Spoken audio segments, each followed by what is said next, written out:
जो चैप्टर है उसके आगे को प्रोसीड करते हैं। ठीक है, तो कल तक हम लोगों ने देख लिया था कि सॉल्यूशंस क्या हैं, टाइप ऑफ सॉल्यूशंस क्या होते हैं, और इसके साथ साथ हमने सॉल्युबिलिटी को पढ़ा था, और हमने देखा था कि होमोजेनियस मिक्सचर्स कैसे सॉल्यूशंस बनाते हैं। ठीक है, उनके एग्जांपल्स वगैरह देख लिए थे। आज हम पढ़ेंगे कि जो सॉल्युबिलिटी है वो किन मेज़रमेंट्स की मदद से मेज़र की जा सकती है, नापी जा सकती है। ठीक है, क्योंकि हमें पता है सॉल्युबिलिटी एक ऐसी क्वांटिटी है जिसको मेज़र किया जा सकता है। क्या था सॉल्युबिलिटी? सॉल्युबिलिटी थी कि किसी भी सॉल्वेंट की अपने अंदर किसी भी सॉल्यूट को डिसॉल्व करने की एबिलिटी। कितना सॉल्यूट डिसॉल्व कर सकता है, इस एबिलिटी को कह रहे हैं हम लोग सॉल्युबिलिटी। तो कितना, यानी कि हम यहाँ पर क्या है, किसी न किसी अमाउंट की बात कर रहे हैं, तो अमाउंट ऑफ सॉल्यूट, या फिर हम कह सकते हैं maximum amount of solute that can be dissolve easily, या फिर that can be dissolve in a solvent at a specific condition. तो हम क्या कर रहे हैं, अब यहाँ पर सॉल्युबिलिटी को मेजर करने के तरीके देख रहे हैं। कौन कौन से तरीके हैं? मेनली पांच तरीके हैं, जिनमें आपका पहला आता है molarity, mole fraction, mass percentage, normality. But हम इनमें से चार पार्ट्स को ही पढ़ेंगे अच्छी तरह से: molarity, mole fraction and mass percentage. ठीक है, तो सबसे पहला जो आता है वो क्या है? अच्छा, एक काम करते हैं कि बहुत से बच्चे ऐसे होंगे जो कि ये अ, उनको अभी भी ये नहीं पता होगा कि मोल कॉन्सेप्ट क्या है। उसमें हम लोग कैसे किसी भी चीज़ की अमाउंट जो ग्राम में दे रखी होती है उसको नंबर ऑफ मोल्स में कैसे निकालते हैं। ठीक है, तो मैं उनके लिए पहले थोड़ा सा जो वीडियो है, ठीक है, उसमें मोल कॉन्सेप्ट के बारे में कुछ बता देता हूँ, देन उसके बाद हम आगे का प्रोसीड करेंगे। ठीक है,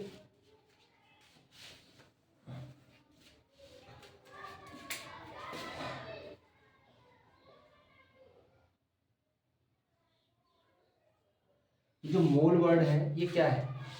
मोल दरअसल एसआई यूनिट है किसी भी चीज की अमाउंट को मेजर करने की। मास को मेजर करने की जो एसआई यूनिट होती है वो होती है केजी। ठीक है, और उसकी एक्सटेंडेड या फिर जो डिप्रेस्ड यूनिट होती है वो होती है ग्राम। ग्राम, केजी, टन वगैरह ये होते हैं। तो मेन क्या है, एसआई यूनिट क्या है? किसी भी चीज की मास को मेजर करने की जो एसआई यूनिट है वो है केजी। बट मास एक अलग क्वांटिटी है, अलग चीज है, और जो अमाउंट है वो एक अलग चीज है। ठीक है, कैसे? जैसे कि आपको बोल दिया जाए कि आप शॉप पर जाओ और वहां से 1 केजी क्या लेकर आओ, 1 केजी आप चीनी लेकर आओ, है ना, 1 केजी आप शुगर लेकर आओ। तो वहां पर आप देखोगे कि जो 1 केजी शुगर है उसका मास 1 केजी है, बट नंबर ऑफ पार्टिकल्स कितने होंगे? मान के चलो उसके अंदर नंबर ऑफ पार्टिकल्स होंगे 50,000, 60,000, 60,000 मान लो। ठीक है, वहीं 1 केजी मैं आयरन बॉल्स की बात करता हूँ। आयरन बॉल्स, या फिर आयरन बॉल्स भी छोड़ो, आप बात करो कि 1 केजी हमारे पास क्या है, कुछ जो कंचे हैं वो सोच लो। ठीक है, कंचे हैं या फिर जो ग्लास बॉल्स हैं वो पड़ी हुई हैं हमारे पास। तो दोनों का मास सेम है, बट जो अमाउंट है वो दोनों की अलग अलग है। वहाँ 1 केजी के अंदर जो नंबर ऑफ पार्टिकल्स हैं वो कितने हैं? लगभग 50 to 60 के हैं। ठीक है, बट यहाँ पर जो 1 केजी है, आयरन बॉल्स की बात कर रहे हैं या फिर ग्लास बॉल्स की बात कर रहे हैं, उसके अंदर जो नंबर ऑफ पार्टिकल्स हैं वो कितने हैं? वो यहाँ पर ज़्यादा से ज़्यादा 100 to 200 होंगे। ठीक है, तो अमाउंट जो होती है वो रिलेटेड होती है नंबर ऑफ पार्टिकल से। वहीं जो मास होता है वो रिलेटेड होता है एक्चुअल उसके मास कह सकते हैं, या फिर एक्चुअल हम उसके वेट की बात कर सकते हैं। ठीक है, actual wait without any gravity.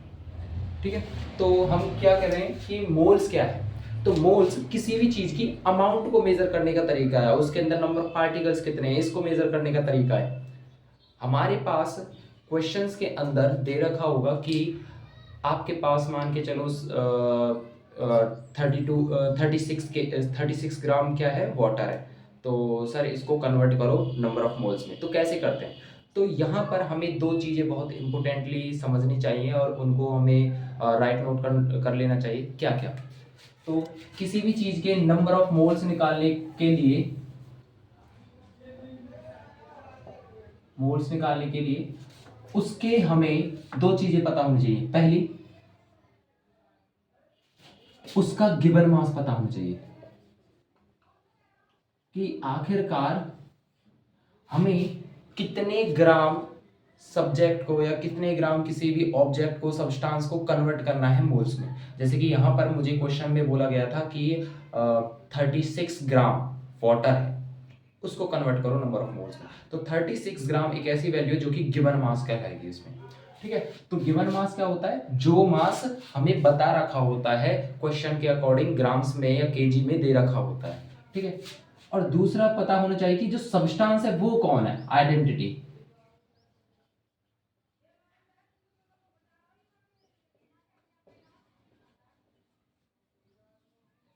जैसे कि यहाँ इस वाले क्वेश्चन में हमें बोल रखा था कि 36 ग्राम क्या है, वाटर है।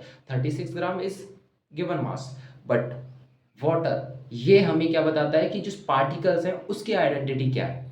ठीक है, तो यहाँ पर हमें पता चला कौन है आइडेंटिकल पार्टिकल्स, कौन है यहाँ पर, वाटर है। और वाटर की मदद से हम यहाँ पर उसका क्या निकाल लेंगे, इसके केमिकल फॉर्मूले की मदद से हम निकाल सकते हैं उसका मोलर मास। तो मोलर मास कितना हो जाता है, हाइड्रोजन का होता है 1, 2 हाइड्रोजन का हो गया 2, तो 2 प्लस में एक ऑक्सीजन का होता है 16, तो करोगे तो 18 ग्राम पर मोल। तो हमें दो चीजें चाहिए, क्या, पहला गिवन मास, दूसरा जिस ऑब्जेक्ट का मास निकाल रहे हो या फिर मास दे रखा है उसका मोलर मास। अब नंबर ऑफ मोल्स कैसे निकालते हैं इस डाटा की मदद से? तो नंबर ऑफ मोल्स निकालने का सिंपल सा तरीका है, हम किसी भी सब्सटेंस के नंबर ऑफ मोल्स निकाल सकते हैं। अगर हमें उसका गिवन मास और उसका मोलर मास दे रखा है तो हम उसको डिवाइड कर देते हैं। कैसे? गिवन मास अपॉन में मोलर मास, ये होता है नंबर ऑफ मोल्स। ठीक है, अब हम क्योंकि चैप्टर को प्रोसीड करेंगे तो चैप्टर के अकॉर्डिंग हम लोग को कुछ जो वैल्यूज हैं उनको कुछ सिंबल्स के रिस्पेक्ट में लिख लेते हैं। जैसे कि मैं यहाँ पर गिवन मास को लिखूंगा आज से, गिवन मास को, और किसका given mass, given mass of solute, solute solute का गिवन मास जो होगा मैं उसको लिखूंगा डब्ल्यू ए। ठीक है, ए यहां पर सॉल्यूट के लिए रिस्पॉन्सिबल है और डब्ल्यू यहां पर गिवन मास के लिए रिस्पॉन्सिबल है। नेक्स्ट, मोलर मास को, मोलर मास ऑफ सॉल्यूट, इसको लिखेंगे स्मॉल एम ए। ठीक है, सॉल्यूट का मोलर मास। वैसे ही गिवन मास ऑफ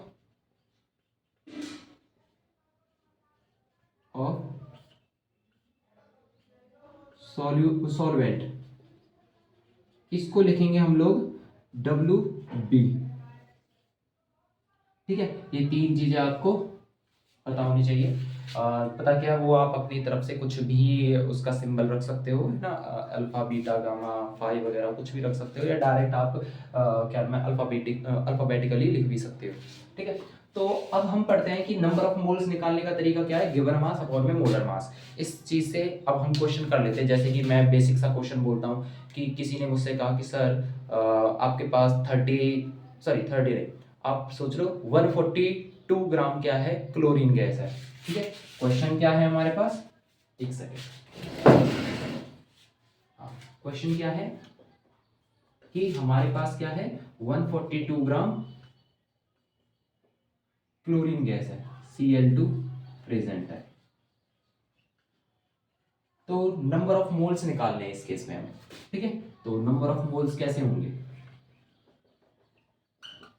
तो क्या करोगे आप, आपके पास गिवन मास कितना दे रखा है, अपॉन में मोलर मास, कितना दे रखा है गिवन मास, जो आपको ग्राम में या केजी में वैल्यूज दे रखी होती है वो होती है आपकी गिवन मास। जैसे कि 142 यहाँ पर क्या है, गिवन मास है, अपॉन में क्लोरीन, यहां पर हमें पता चल गया आइडेंटिकल पार्टिकल है, कौन है जिसका हमें मोलर मास निकालना है, वो है क्लोरीन Cl2। तो बेटा एक चीज सोचो, एक क्लोरीन जो होता है Cl, एक क्लोरीन के एटम का जो मास होता है वो होता है 35.5 ग्राम। ठीक है, सॉरी 35.5 AMU, और जो दो एटम्स का हो जाएगा वो कितना हो जाएगा 71। तो हमारे पास यहाँ पर मोलर मास कितना हो जाएगा 71 ग्राम पर मोल। तो ग्राम से ग्राम कट जाएगा, 71 से ये 2 पर चला जाएगा और मोल ऊपर चला जाएगा, तो यहाँ पर आ जाएगा आपका नंबर ऑफ मोल्स कितना हो जाएगा, नंबर ऑफ मोल्स हो जाएगा 2 मोल्स। तो किसी भी चीज के नंबर ऑफ मोल्स निकालने का तरीका क्या है, उसके गिवन मास को उसके मोलर मास से डिवाइड कर दो और बस यही है। ठीक है, अब नेक्स्ट हम चलते हैं अपने मेन क्वेश्चन पर। ये दरअसल आपका छोटी क्लासेस में बताया जाता है, ठीक है, 11th में, 10th में, 9th में, 9th से स्टार्ट हो जाता है। नेक्स्ट है कि हाँ, हम बात कर रहे थे कि इस वीडियो में कि किसी भी सब्सटेंस की जो सॉल्युबिलिटी होती है उसको मेजर करने के कौन कौन से तरीके हैं। तो मेजर करने के हमने 4 तरीकों के बारे में पढ़ना था। पहला मोलैरिटी, दूसरा मोलैरिटी, तीसरा मोल फ्रैक्शन और चौथा मास परसेंट। तो एक एक करके सबके बारे में पढ़ते हैं। फर्स्ट आ जाता है मोलैरिटी। ठीक है, इसको हम कैपिटल एम से रिप्रेजेंट करेंगे और ये होता क्या है, ये मेजर करने के तरीके। ऐसे सोच लो, आखिरकार सॉल्युबिलिटी को मेजर करने के इतने तरीके क्यों, अलग अलग क्यों है, एक ही क्यों नहीं है। ऐसे सोच लो जैसे कि जैसे टेम्परेचर होता है, प्रेशर होता है, उनको अलग अलग एसआई यूनिट्स में मेजर किया जाता है। टेम्परेचर को कभी हम लोग केल्विन में नाप लेते हैं, कभी हम लोग डिग्री सेल्सियस में कर लेते हैं, कभी हम फ़ारेनहाइट में देख लेते हैं। तो हर एक केस में हमें डिफरेंट डिफरेंट फार्मूला लगाना पड़ता है और हम निकाल सकते हैं। वैसे ही प्रेशर को हम कभी पास्कल में लेते हैं, कभी बार में, कभी एटीएम में। ठीक है, तो डिफरेंट डिफरेंट वे हैं जिनसे कि हम उनके क्या है उनको मेजर कर सकते हैं। प्रेशर को मेजर कर सकते हैं और साथ ही साथ टेम्परेचर को मेजर कर सकते हैं। उसी तरीके से किसी भी चीज की अमाउंट को मेजर करने का, यानी कि सॉल्युबिलिटी को, सॉल्यूट की अमाउंट को मेजर करने का जो तरीका है, या फिर हम कह सकते हैं कि वो मैक्सिमम अमाउंट ऑफ सॉल्यूट जिसको हम घोल सकते हैं, डिसॉल्व कर सकते हैं सॉल्वेंट के अंदर, उसको मेजर करने का जो तरीका है वो भी डिफरेंट डिफरेंट वे से डिफरेंट डिफरेंट है। ठीक है, जिसमें से पहला आ जाता है मोलैरिटी। तो मोलैरिटी होता क्या है, मोलैरिटी कहता है कि एक बीकर है और उस बीकर में आपके पास क्या है, सॉल्वेंट है, और उस सॉल्वेंट में आपने क्या डाला, कुछ अमाउंट ऑफ सॉल्यूट डाला। तो मोलैरिटी कहती है कि आप उसकी कंसंट्रेशन निकाल सकते हो, इस पूरे सॉल्यूशन की कंसंट्रेशन निकाल सकते हो। पर कब, जब आपको पता हो कि कितने नंबर ऑफ मोल्स सॉल्यूट को डिसॉल्व किया गया है, और डिसॉल्व करने के बाद, सॉल्वेंट के अंदर डिसॉल्व करने के बाद टोटल कितना सॉल्यूशन बना है। तो वॉल्यूम ऑफ सॉल्यूशन, यानी कि number of moles of solute upon में वॉल्यूम ऑफ सॉल्यूशन। और किसी भी चीज के वॉल्यूम को हम किस यूनिट में लेते हैं, लीटर में, लीटर्स। ठीक है, तो यहां पर 2 चीजें पता होनी चाहिए। पहली बात, जो सॉल्यूट डाला जा रहा है उसके नंबर ऑफ मोल्स। अच्छा, नंबर ऑफ मोल्स कैसे निकालते हैं, सॉल्यूट का गिवन मास अपॉन में सॉल्यूट का मोलर मास। ठीक है, तो number of moles of solute, और साथ ही साथ घोलने के बाद, सॉल्वेंट कितना भी हो पता नहीं है, पर घोलने के बाद, मिक्स करने के बाद, सॉल्यूशन बनने के बाद उस सॉल्यूशन का वॉल्यूम। ठीक है, दोनों चीजों को अगर डिवाइड कर देंगे तो हमारे पास क्या आ जाएगा, मोलैरिटी आ जाएगी। नेक्स्ट क्या हो जाएगा, सेकंड है मोलैलिटी। इसको रिप्रेजेंट करते हैं स्मॉल m से। और ये क्या कहता है, इसको पूरे सॉल्यूशन के वॉल्यूम से मतलब नहीं है, ये कहता है कितने नंबर ऑफ मोल सॉल्यूट घोला गया है, कितने अमाउंट ऑफ सॉल्वेंट के अंदर। पूरे सॉल्यूशन से मतलब नहीं है, इसे मतलब है सॉल्यूट और सॉल्वेंट से।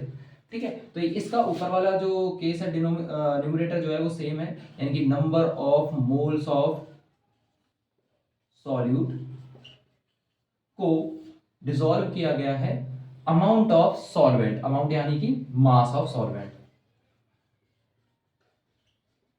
और किसी भी चीज के मास को किसमें लेते हैं हम लोग, केजी में। ठीक है, अच्छा, ये मास जो है ये सॉल्वेंट का गिवन मास है, मोलर मास नहीं है। एक सेकंड,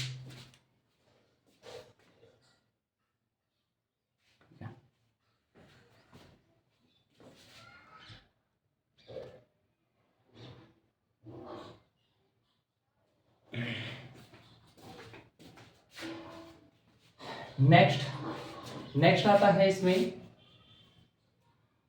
मोल फ्रैक्शन।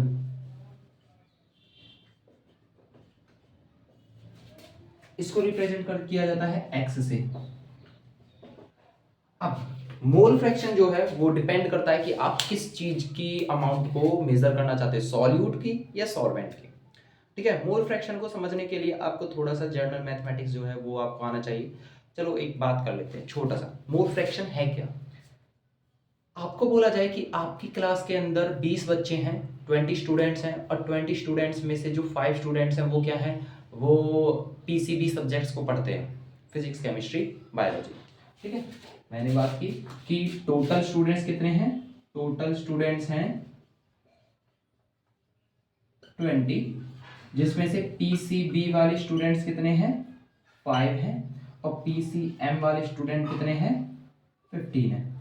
अगर कोई मुझसे कहे कि सर इसमें उस पूरी क्लास के अंदर से कितना फ्रैक्शन जो क्लास का पार्ट है वो पीसीबी स्टूडेंट्स हैं, तो 20 बच्चों की क्लास में से कितना पार्ट जो है, 20 बच्चों की क्लास का कितना पार्ट पीसीबी स्टूडेंट्स है, तो आप क्या करोगे, आप बोलोगे सर 1/4 हिस्सा है। ठीक है, कैसे पता चला 1/4 हिस्सा कैसे पता चलता है, फ्रैक्शन ऑफ पीसीबी स्टूडेंट्स कैसे पता चला, आपने जिसका फ्रैक्शन निकालना है उन स्टूडेंट्स के नंबर को ऊपर रखा यानी कि न्यूमरेटर में, और डिवाइड कर दिया टोटल नंबर ऑफ स्टूडेंट्स से, 20 से काटा तो 1/4 आ गया। तो 1/4 हिस्सा जो है किसका है, पीसीबी स्टूडेंट्स का।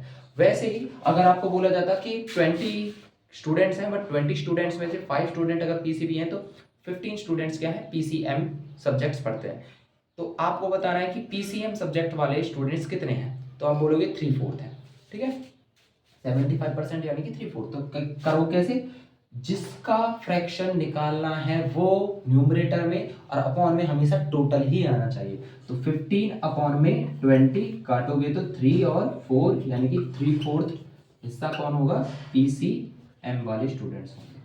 ठीक है, तो किसी भी चीज के फ्रैक्शन अगर निकालने हैं तो उस चीज को, उसके नंबर्स को, उसकी अमाउंट को, उसके मास को, जो भी है आपके पास, जो भी जिस भी तरह की यूनिट है, उसको न्यूमरेटर में रखोगे, अपॉन में टोटल नंबर होंगे, या टोटल मास होगा, या टोटल अमाउंट होगी। मोल्स के केस में टोटल नंबर ऑफ मोल्स होंगे, डिवाइड में नीचे की तरफ। ठीक है, तो हम यहाँ पर पढ़ रहे हैं मोल फ्रैक्शन। तो मोल फ्रैक्शन क्या होगा, बस यहाँ पर नंबर्स की जगह क्या आ जाएगा, मोल्स आ जाएगा, और कुछ नहीं है। ठीक है, तो मोल फ्रैक्शन कहता है कि अगर आपको सॉल्यूट के मोल्स, नंबर ऑफ सॉल्यूट का मोल फ्रैक्शन निकालना है, सॉल्यूट का मोल फ्रैक्शन, तो ऊपर क्या आएगा, न्यूमरेटर में तो आएंगे number of moles of solute ही आएगा, बट जो डिवाइड होगा, डिवाइड में क्या आएगा, डिनोमिनेटर में टोटल नंबर ऑफ मोल्स आएंगे, किसके, सॉल्यूशन का। सॉल्यूशन किससे बना होता है, सॉल्यूट और सॉल्वेंट। तो हम लिखेंगे number of moles of solute plus में number of moles of solvent. ठीक है, ऐसे लिख सकता हूं मैं इसको, number of moles of A upon में number of moles of A plus में number of moles of B.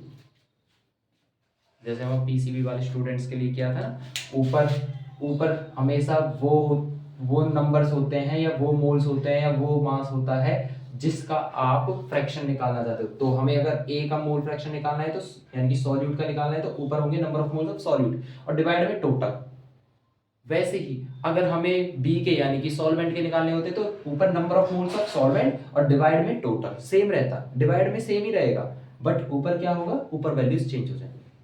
ठीक है, उसका क्या कर देंगे, एक्स बी अगर निकालना है तो ये हो जाएगा number of moles of B यानी कि सॉल्वेंट अपॉन में number of moles of A plus में number of moles of B.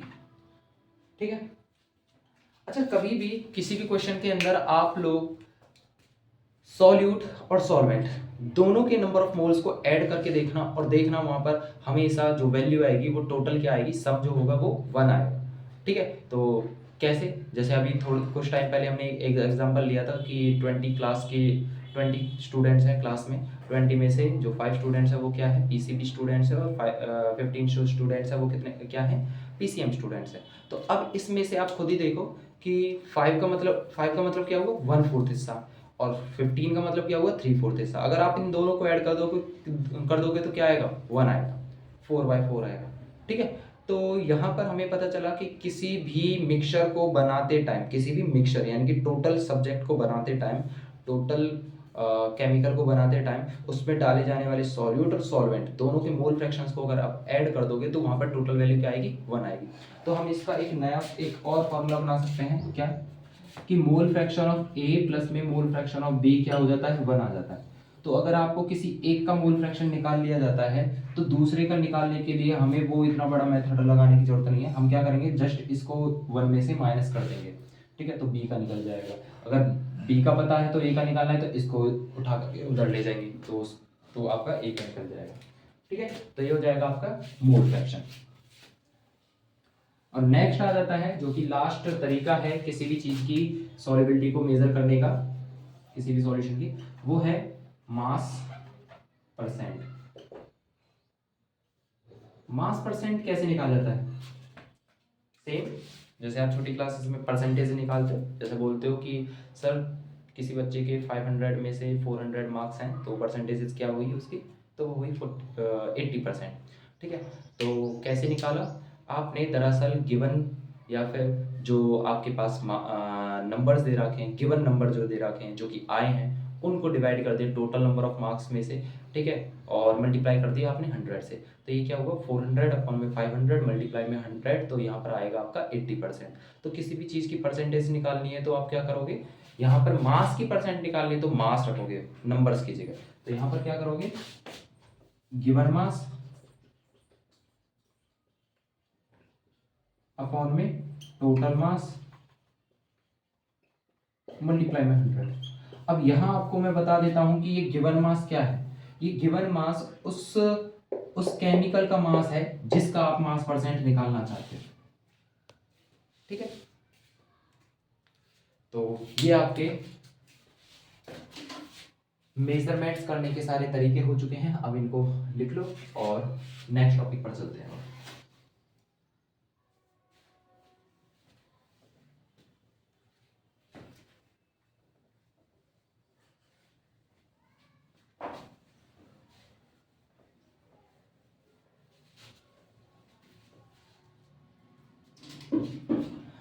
अब पढ़ते हैं हम लोग कि सॉल्युबिलिटी जो है उसको मेजर करने के तो वे देख लिए हमने, बट सॉल्युबिलिटी जो है उसको किन किन फैक्टरों की मदद से अफेक्ट किया जा सकता है, कौन कौन से ऐसे फैक्टर्स हैं जो कि अफेक्ट करते हैं सॉल्युबिलिटी को, किसी भी सॉल्यूशन की सॉल्युबिलिटी को। जैसे कि 1 लीटर पानी है, अगर उस 1 लीटर पानी के अंदर मुझे सॉल्ट डालना हो, सॉल्ट को मिलाना हो, डिजोल्व करना हो, तो मैं देखूंगा कि वो 25 से 27 डिग्री सेल्सियस पर यानी कि रूम टेम्परेचर पर उसमें मैक्स टू मैक्स मैं 15 से 20 या 30 ग्राम, मान लो 30 ग्राम नमक घोल सकता हूँ इस टेम्परेचर पर।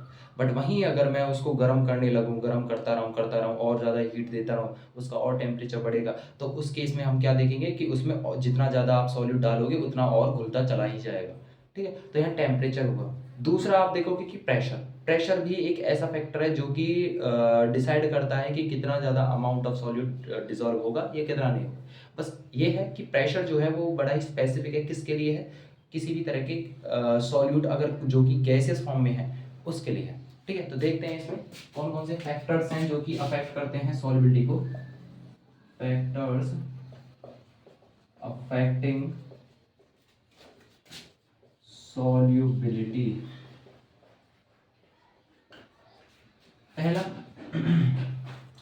पहला इसमें आता है टेम्परेचर। अच्छा सॉरी, इसमें एक काम करते हैं हम लोग, हम पढ़ते हैं 2 तरह के सॉल्यूशंस को मेनली। ठीक है, बाकी के हमने डिफरेंट डिफरेंट टाइप के सॉल्यूशंस पढ़ लिए थे जिसके हम बेसिस पर हमने 9 एग्जांपल्स भी बनाए थे, बट उन 9 एग्जांपल्स में से हम 2 तरह के ही सॉल्यूशंस को पढ़ते हैं। ठीक है, एक आता है आपका पहला कि अगर सॉल्यूशन कैसा हो, सॉल्यूशन हो सॉलिड इन लिक्विड टाइप का, यानी कि किसी सॉलिड के अंदर हम लोग मिला रहे हैं किसी लिक्विड के अंदर हम लोग क्या मिला रहे हैं, किसी सॉलिड को मिला रहे हैं। जैसे पानी के अंदर नमक मिला दिया, पानी के अंदर चीनी मिला दी है। ठीक है, एक एग्जांपल बना लेते हैं। ये एक बीकर है और इस बीकर में क्या है, यहाँ तक वाटर भरा हुआ है। ठीक है, अब इस वाटर में हमने क्या डाला है, नमक डाला है। NaCl। ठीक है, तो यहां पर पहला जो फैक्टर है फर्स्ट, उसको देखते हैं, क्या? टेम्परेचर। टेम्परेचर कैसे डिसाइड करता है?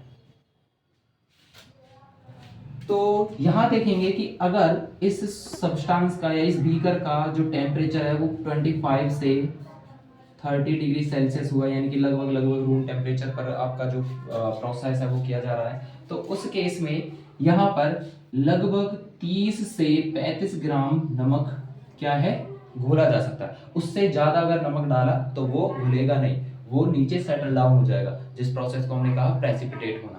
ठीक है, तो यहाँ पर हमारा प्रोसेस, हमने काम क्या किया कि हमने 30 से 35 ग्राम नमक डाला, जिसकी वजह से एक सैचुरेशन पॉइंट आया और उससे ज्यादा अब सॉल्यूट और ज्यादा डिसॉल्व नहीं हो पाएगा। बट अगर मैं इसके नीचे स्टोव लगाऊं और स्टोव लगाने के बाद इसका टेम्परेचर मैं क्या करूं, इंक्रीज करूं। ठीक है, ये धीरे धीरे इंक्रीज हो रहा है, 50 डिग्री सेल्सियस हो गया, 50 से 60 हो गया, 60 से 70 हो गया, 70 से 80 हो गया, 80 से 90 हो गया, 90 से 100 हो गया। तो जैसे जैसे टेम्परेचर बढ़ता जा रहा है, हम इसमें जितना ज़्यादा सॉल्यूट मिलाएंगे उतना ज़्यादा सॉल्यूट क्या हो जाएगा, डिसॉल्व होना स्टार्ट हो जाएगा। ठीक है, यही अमाउंट जो 32 35 थी, अब ये बढ़ करके लगभग लगभग 100 तक पहुंच सकती है। ठीक है, तो हमने देखा कि टेम्परेचर जितना बढ़ाओगे उतना ज़्यादा सॉल्यूट डिसॉल्व किया जा सकता है, यानी कि सॉल्युबिलिटी उतनी ज़्यादा बढ़ती है। बट कब? ये तब है जब किसी सॉलिड को किसी लिक्विड के अंदर मिला रहे हैं। तो याद रखना, ये बड़ा ही स्पेसिफिक है कि सॉलिड इन लिक्विड टाइप के सॉल्यूशंस के केस में टेम्परेचर जो होता है वो डायरेक्टली प्रोपोर्शनल होता है किसके, सॉल्युबिलिटी के। जितना ज्यादा टेम्परेचर बढ़ाओगे उतना ज्यादा सॉल्युबिलिटी बढ़ेगी। दूसरा, इसी का एक दूसरा फैक्टर देख लेते हैं, प्रेशर। तो प्रेशर के केस में होता ऐसा है कि सेकेंड,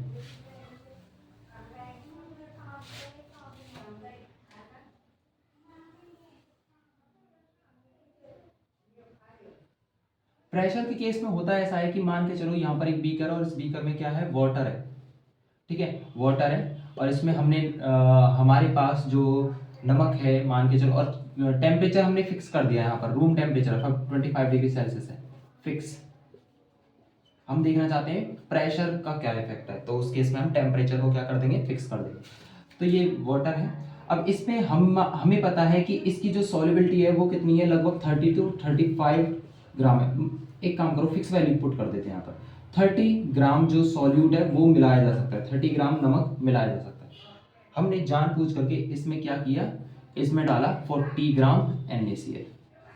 होगा क्या इसमें, 40 ग्राम NaCl जो डालोगे उसमें से लगभग 30 ग्राम जो NaCl है वो डिसॉल्व हो जाएगा, प्लस में जो 10 ग्राम है वो क्या है, वो नीचे की तरफ सेटल डाउन हो जाएगा, 10 ग्राम। ठीक है, सेटल डाउन हो जाएगा। अब हम देखना चाहते हैं कि क्या इसके ऊपर प्रेशर बढ़ाने से ये 10 ग्राम जो सॉल्यूट है क्या ये भी डिसॉल्व हो जाएगा। तो देखते हैं, तो हमने क्या किया, इसको इस बीकर में एक पिस्टन लगाया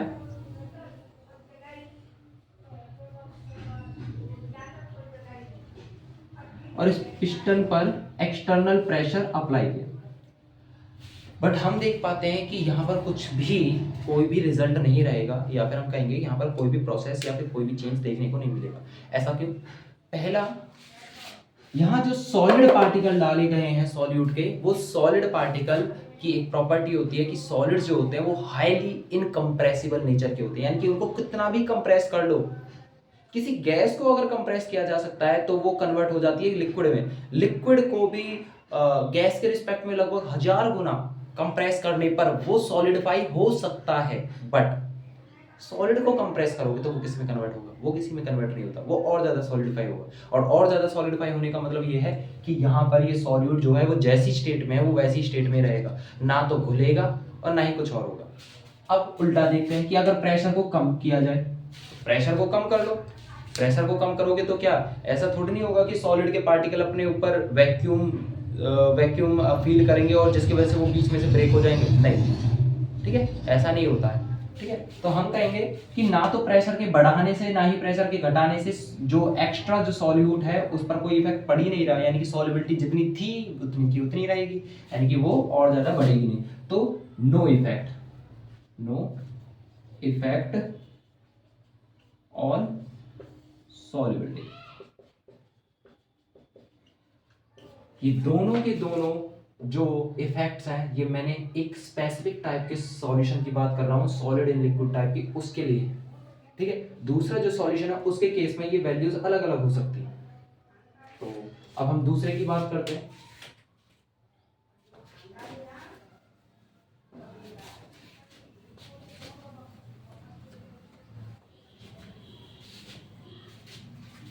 कि अगर आपका सॉल्यूशन जो है वो कैसा है, गैस इन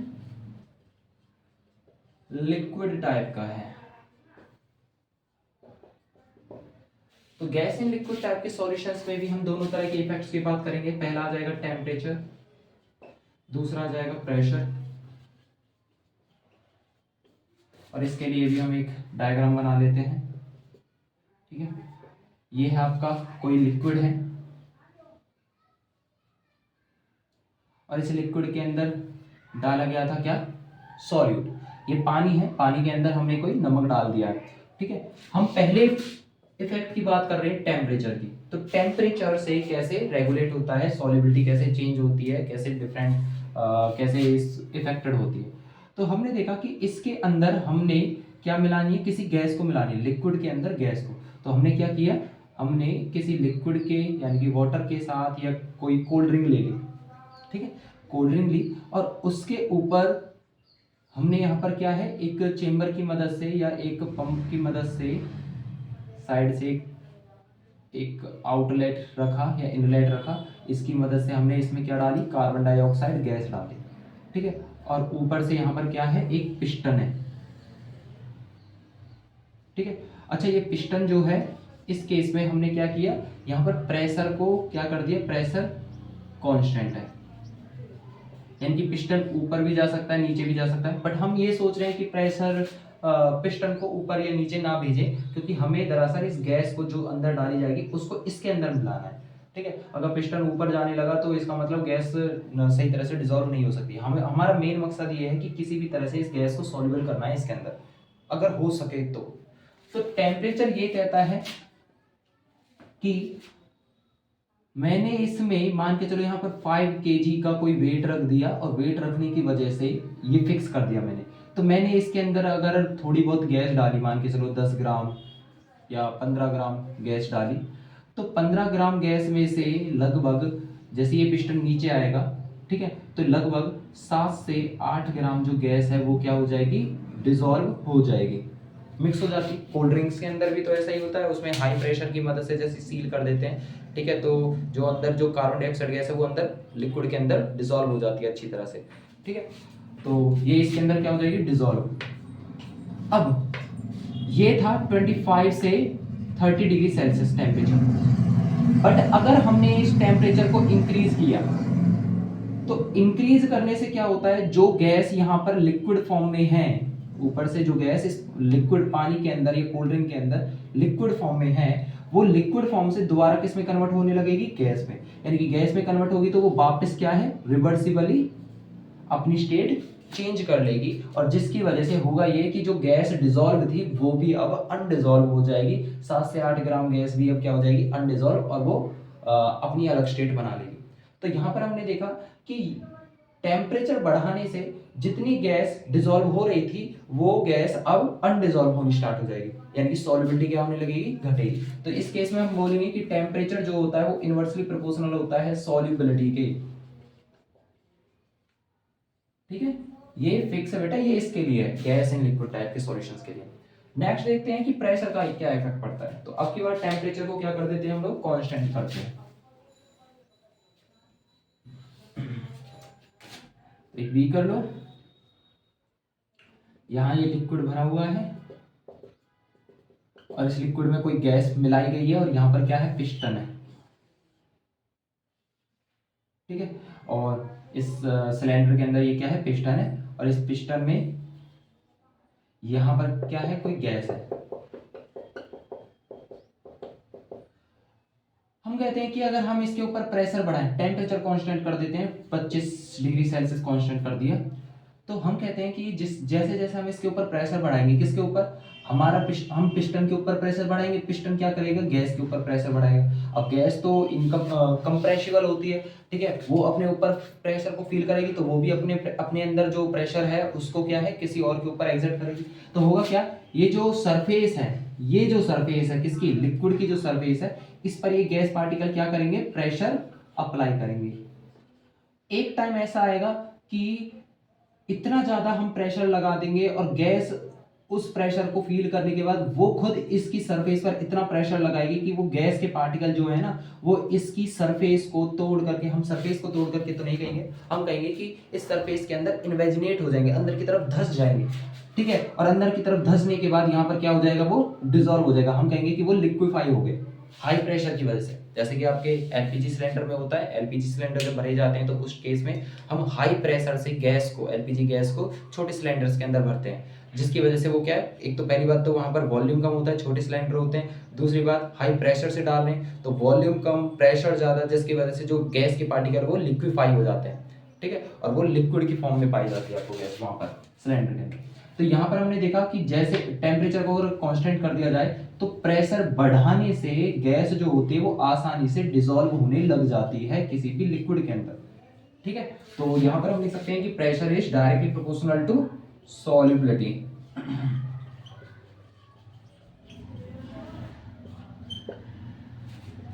ठीक है।